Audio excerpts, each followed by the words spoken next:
All right, in this lesson, I want to talk about leveraging your own listings. How can you use listings that you've taken, some key strategies and ideas so that you can potentially generate additional listing appointments? First thing, a personalized for sale sign. Definitely use a uniquely branded for sale sign in all of your listings. Occasionally a seller will not want you to put a sign up, but do your best to always be able to present a sign. Include your photo on the yard sign, especially if you're farming the area that you have a listing. All right, you can even add things like a QR code to your website. So yes, you're selling the home, but a QR code on your website in addition to your website or your phone number could drive people back, if they grab the QR code, to potentially go to the landing page where they can find out what their home is worth, as an example. So think of the for sale sign as a little piece of advertising, not only for that house, but for you. That's the first thing.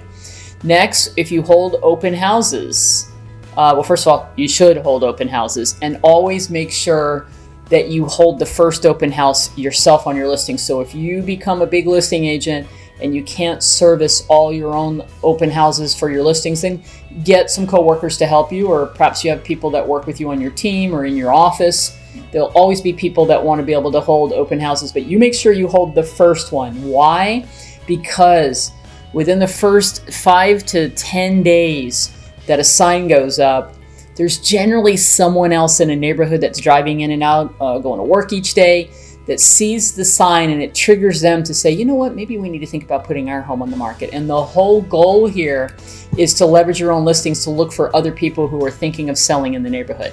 So the sign is one, then you hold the first open house yourself, and then you do things to really promote that open house, which we've covered previously.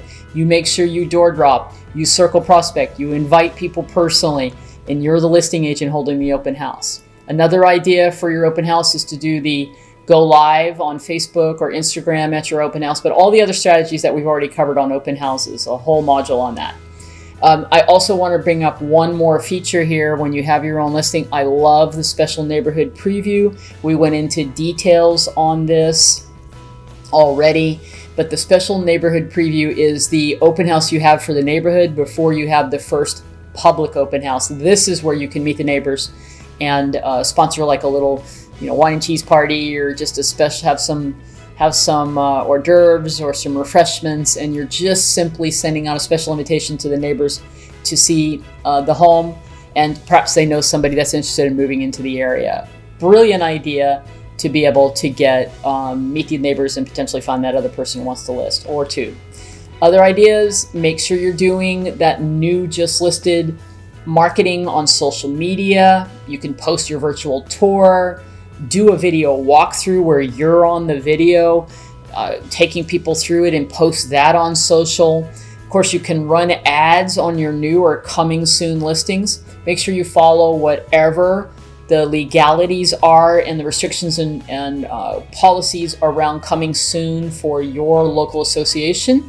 But that's an excellent way to potentially not only grab buyers, but perhaps someone else who's thinking of selling, especially if your advertising is compelling. If your video tours and your photos look stunning, people will pay attention to that. You can do just a property photo ad with a link to the listing details and drive them back to your website, or even try a video ad. So that's all around social media. Then good old-fashioned just listed postcards, and then just sold when you do sell it. Mail that postcard when you list and later when you sell to that neighborhood, because these do work. It's a timing thing. I really love just listed and just sold postcards, especially if you can say something in the just sold that's listed and sold over market value in 10 days. I can do the same for you, and then drive people. All your mailers need to have powerful calls to action, driving people back to your website with your information. Let them go get a valuation on their home. Make sure that is always in anything that you mail out. All right. The other thing that you can do here is another way to reach back out to your own database is consider mailing or emailing your new listing, your just listed postcard, to your own database, because that could also spike somebody to realize, what I do like about, I call them success mailers, what I do like about sending a just listed or just sold postcard to your sphere of influence is you're telling them, in addition to what you generally do in your client appreciation program, that you are busy, that you list and sell houses successfully. So whether you do that every time you take a listing and a sale, or you do a quarterly success mailer saying, hey, here's the Jan O'Brien team, here's what we've sold so far this year, or here's our current listings, who do you know? Do you know any buyers for this home? Give us a call. Try that with your database. It's another little connection with your database that lets them know that you're, a successful real estate agent. Circle prospecting, I mentioned that. Knock the 20 or 30 doors when you just list with your flyer or your postcard and or around an open house. Okay, so those are just some ideas around just leveraging listings that you have to see if you can parlay that into additional listing appointments. Good luck with that. Join me in the next lesson. We've given you a ton of ideas now on ways to go prospect and attract sellers so that you can have some listing presentations. Next up, I want to walk you through qualifying the seller on the phone or in person if you happen to see them, and just get a little bit of information so that you can get ready for a listing appointment.